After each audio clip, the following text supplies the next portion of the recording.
이번 뉴스는 좀 심각한 내용입니다. 낸시 펠로시 하원 의장이 1월 6일 조사특별위원회 그러니까 특위를 추진하겠다. 원래 하원에서 이제 법안을 만들어서 법을 통과시켰었죠. 이제 특별조사위원회를 만들려고. 근데 상원에서 이제 거부가 됐습니다. 이게 법안으로 만들어지게 되면 예전에 9.11 조사위원회처럼 소환권을 가지게 되기 때문에 굉장히 파워풀한 그런 위원회가 돼서 상당히 많은 사람들을 좀 곤란하게 만들 수 있는 그런 상황이 예상이 됐었는데 다행히 이제 법안으로 통과가 되지는 않았지만 하원에서 주도적으로 자체적으로 하원 의장의 어떤 직권으로 위원회를 만들고 특별위원회를 만들고 이제 조사 활동을 하게끔 그렇게 하는 것이죠. 법적인 효력이 그렇게 크다라고 이야기할 수는 없습니다. 그러나 일단 의회에서 이런 위원회를 만들고 조사 활동을 벌이고 그 조사 활동을 벌이는 과정 중에 또 내용들이 다 기사화되고 언론을 통해서 국민들에게 알려지게 될 것이고요. 그리고 또 조사가 다 끝난 다음에 보고서를 만들게 될 경우 그 보고서에 어떤 내용이 담기게 되는지 이런 것들을 신경을 안 쓸 수가 없는 그런 상황이죠. 1월 6일 조사위원회의 가장 큰 목적은 궁극적인 목적은 그냥 딱 까놓고 이야기하면 트럼프 잡아넣기입니다. 트럼프 전 대통령이 1월 6일 의회 습격 사건의 주동자다라고 지금 민주당에서 프레임을 짜놓고 그 프레임 안에 끼워 맞추기 위한 작업을 하기 위해서 이 특별조사위원회를 만들겠다라고 이제 이야기하고 있는 것이죠. 겉으로는 명분이 아주 허울은 좋습니다. 초당적인 조사위원회를 만들어서 5명은 민주당, 5명은 공화당 이렇게 10명의 위원회 공평하게 5명 하겠다 이렇게 발표를 했는데 그런데 아시다시피 라이노들이 있기 때문에 라이노가 단 한 명만 그 위원회에 들어가면 그러면 과반수가 저쪽으로 기우는 것 아닙니까? 민주당 쪽으로. 그 위원회에서 어떤 조사 결과를 내놓던 나머지 진짜 백이 보수 공화당원 의원들이 위원으로 있다고 하더라도 힘을 쓸 수가 없게 되죠. 과반수가 기우니까. 라이노들이 지금 문제인 겁니다. 그래서 이거를 공화당에서는 끝내 거부했던 겁니다. 절대 있을 수 없다. 끝까지 거부하면 아무리 낸시 펠로시가 조사위원회 만들어서 운영하겠다라고 발표를 하더라도 끝까지 거부해서 공화당원이 한 명도 그 위원회에 들어가지 않으면 그럼 100% 민주당 의원으로 구성된 조사위원회가 움직이게 될 텐데 그것이 어떤 설득력을 가지기가 상당히 어렵겠죠. 당연히 정치적인 공격이다 해버리면 끝이니까 이것은 정치적인 설득력을 가지기가 상당히 어려운 위원회가 될 텐데 그래서 명실상부한 제대로 된 위원회가 아니라 절름발이 위원회가 될 수 있는 것인데 이분이 이 리츠 체니 하원 의원이 나 거기 위원 할래요 라고 덜컥 수락해버렸습니다. 낸시 펠로시가 미끼를 던졌죠. 낸시 펠로시가 리츠 체니한테 야 그래도 너같이 상식적이고 좀 뭔가 얘기가 되는 사람이 이런 위원회에 들어와서 좀 조사를 해야 되지 않겠냐.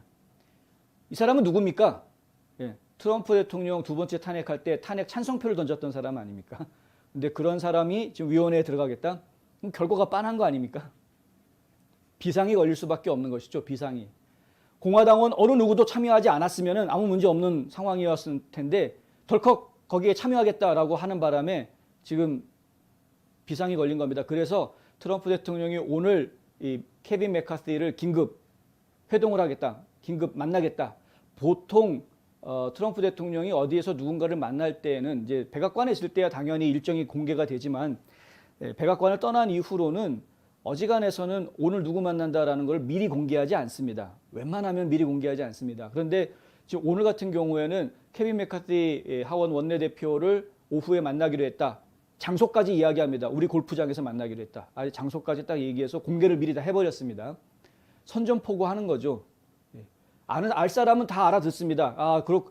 지금 케빈 맥카시 불러가지고 트럼프가 얘기하는 내용이 결국은 이 조사위원회 공화당이 특별히 대처를 해야 된다라는 얘기 하려고 지금 이러는 거구나라고 알 사람은 지금 다 알아들은 것이죠.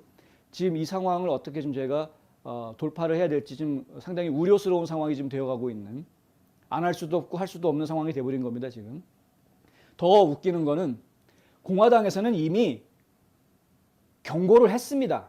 이 리츠 체니 의원한테 그 위원회에 들어가지 마라. 그 위원회에 네가 들어간다고 하더라도 우리 공화당에서 그 위원으로 참여할 5사람 명단 만들어가지고 너 밀어내버릴 거다. 어차피 너 그 위원으로 활동 못하게 할 거다. 위원회에 참여하지 말아라고 경고를 했습니다. 그런데 그 경고 무시하고 들어간 겁니다. 그 공화당에서 지금 비상이 걸릴 수밖에 없는 거죠. 자, 그럼 5명의 공화당 측에서 지금 내놓는 5명의 의원은 정말 찐 보수, 절대 배신하지 않을 사람을 지금 내놔야 하는데 누구를 거기에다 내놔야 되느냐. 이제는 공화당이 참여하지 않고 넘어가려는 위원회를 지금 아예 활동을 무력화하는 것은 불가능해진 그런 상황이 돼버린 겁니다. 따지고 보면. 결국에는 지금 라이노 때문에 모든 공화당원들이 지금 다 같이 힘들어져야 되는 이런 상황이 돼버린 것인데, 하여간 회의 결과가 좀 잘 나와서 1월 6일 이 조사위원회가 지금 트럼프 대통령을 함부로 건드리지 못하는, 이거 하도 뭐 러시아 스캔들부터 시작해가지고 5만 가지, 하다못해 뭐 트럼프 오르가니제이션부터 시작해가지고 어떻게 해서든 끌어내려고 5만 가지 스캔들을 있지도 않은 가짜를 이야기를 만들어내서 끌어내려고 했던 민주당이 결국은 지금 이 조사 특위를 만들어서 이거라도 해가지고 어떻게 해서든 지금 그 1월 6일 의회 사건하고 트럼프하고 엮어가지고 반란이다 어쩌고 뭐 이런 식으로 지금 묶어내려고 하는 그런 작업이 계속 진행되고 있는, 여기에다가 지금 1월 6일 사건과 관련해서 체포해드리는 사람 숫자가 더 늘어났다라는 보고도 나와 있는 상황이죠. FBI에서 지금 무슨 일을 준비하고 있는지 저희 정말 모르겠습니다. 6개월이 지났는데 사건에 대해서 제대로 발표하지도 않고 있고, 오히려 체포하는 사람들 숫자를 더 늘리고 있고, 수사를 지금 계속 확대하고 있는, 뭘 찾으려고 이렇게 수사를 확대하고 발표하지도 않으면서 하고 있느냐, 빤히 보이지 않습니까? 지금 FBI도 연방 법무부도 하여간 연방 이 기관들을 전부 다 민주당의 정치 무기화해서 어떻게 해서든 트럼프 대통령 쪽의 세력을 지금 공격하려고 하는 이런 움직임들이 계속 진행이 되고 있다. 갑갑한 상황이지, 상당히 갑갑한 상황입니다. 트럼프는 오늘 성명을 내서 이런 이야기를 했습니다. 낸시 펠로시는 알려진 미치광이다. 이게 트럼프 대통령이 성명에다가 한 말입니다. 내가 핵무기를 사용할까봐 두려웠다는 그녀의 격앙된 인용문은 그저 똑같은 하나의 것에 지나지 않는다. 사실 전 세계의 지도자들이 우리를 비웃고 있는 지금과 달리 우리나라를 다시 존경하도록 한 사람은 나였다. 내가 거기 있을 때, 내가 백악관에 있을 때 그들은 웃지 않았다. 함부로 웃지 못했죠. 사실 리츠 해링턴이라고 지금 트럼프 대통령의 대변인 역할을 하고 있는 리츠 해링턴은 이 트럼프 대통령의 오늘 성명을 발표하면서 본인이 한마디 더 붙였습니다. 사실 전쟁에 들어가는 게 아니라 전쟁에서 나오게 한 사람은 나였다. 트럼프였다. 트럼프 대통령은 전쟁을 일으킨 적이 없습니다. 근래 들어서 현대 미국사에서 미국 대통령이 전쟁을 일으키지 않은 유일한 대통령이다. 21세기 들어와서. 그렇죠? 오히려 전쟁은 일으키지 않았음에도 불구하고 군대는 또 새로 하나 창설을 했습니다. 우주군을 만들었죠. 그 우주군이라는 게 명색이 70년 만에 새로운 군대 조직이 만들어진 것 아닙니까? 군대 조직은 강화하면서 전쟁은 벌이지 않는, 싸우지 않고 이기는 게임을 했던 인물이 트럼프입니다. 분명히 손자본법에 대해서 통달하고 있을 것이라고 저희는 생각하고 있습니다.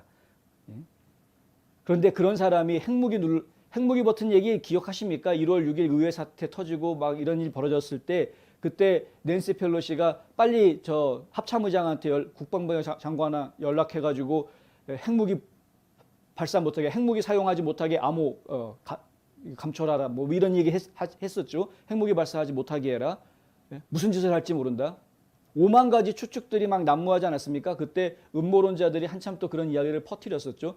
핵무기 쏴가지고 어딜 초토화시키겠다는 둥, 사람들을 다 체포해가지고 다 뭐 사형을 하니 어쩌니 막 이런 음모론자들이 계속 이런 이야기들을 하니까 결국에는 사실 그 음모론자들의 이야기들에 가장 발발발 떨었던 게 낸시 펠로시였던 것을 저희가 보았는데, 근데 실제로 트럼프는 그랬느냐? 트럼프는 전혀 그런 모습을 보이지 않았습니다. 트럼프 대통령이 오늘 또 다른 성명을 통해서 이런 이야기를 합니다. 2020년 대통령 선거 사기 사건 중 대규모 부정선거에도 불구하고 나는 결코 우리 정부의 쿠데타에 대해서 쿠데타 일으키겠다고 위협하거나 언급한 적이 없다. 그건 말도 안 된다. 죄송하지만 선거는 내 쿠데타의 일종이다. 선거가 내 쿠데타였다. 만약 내가 구테타를 일으키려고 한다면 나와 함께하고 싶지 않은 사람 중 한 명이 바로 마크 밀리 장군이었다. 그는 세계에서 가장 과대평가된 제임스 매티스 장군이 그를 견디지 못하고 존경하지 않으며 그를 추천하지 않았기 때문에 일자리를 얻었다. 매티스 장관이 오바마가 그를 싫어하고 밀리를 해고했던 것처럼 내가 좋아하지 않았다는 사실은 좋은 것이지 나쁜 것이 아니었다. 좋아하지 않았다라는 이야기입니다. 밀리에 대해서. 나는 종종 내가 존중하지 않는 사람들의 충고를 거스르는 행동을 한다. 밀리 합참 의장이 당시에 대통령 옆에 있기는 했으나 트럼프 대통령이 상당히 정내미가 떨어지는 일이 있었다라고 이제 오늘 성명에서 이야기를 합니다. 그 이야기가 뭐냐면은 성당에 이제 그 기도하러 갔던 성경책 들고 가서 사진 찍고 왔었던 그 사건 기억하실 텐데 그 일이 있은 이후로 밀리 합참 의장에 대해서 정내미가 좀 떨어졌다. 그 다음부터는 믿지 않았다라는 이야기를 합니다. 근데 어쨌든 간에 트럼프 대통령은 그렇게 폭력적인 폭군이 아니다. 그런데 많은 주류 언론들이 그동안 트럼프 대통령의 이미지를 그런 식으로 만들어 왔었죠. 미치광이, 폭군, 맨날 독재자들하고 가까이 지내고 독재자들이랑 가까이 지내는 거 보니까 트럼프도 독재자가 되고 싶은가 보다. 이런 식의 이걸 뭐라고 그래야 됩니까? 네. 그런 거야말로 정말 음모인데 그런 식으로 지금 트럼프 대통령을 음해했던 것들이 이 민주당 세력이었고 이 주류 언론들이었었죠.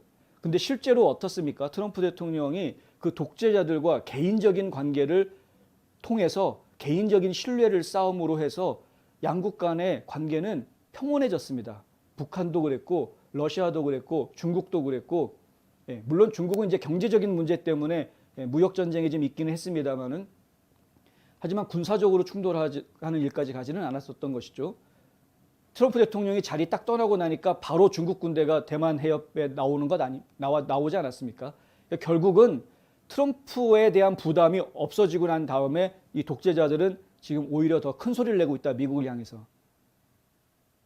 그러니까 이 트럼프 대통령이 했던 이야기가 바로 그거 아닙니까? 푸틴하고 내가 가까이 지내는 거, 김정은과 내가 사이좋게 지내는 거, 시진핑과 관계가 좋은 거, 이거는 좋은 것이다. 나쁜 게 아니다.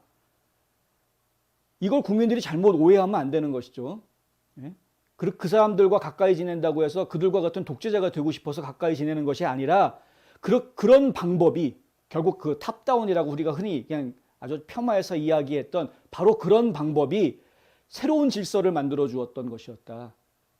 싸우지 않고 이길 수 있는, 평화를 유지할 수 있는 새로운 방법을 그런 새로운 방법을 제시해 준 것이었는데, 근데 그런 것들을 이해하지 못한 사람들이 오히려 트럼프 대통령을 폭군으로 몰아붙이는 그런 누를 범했던 것이었죠.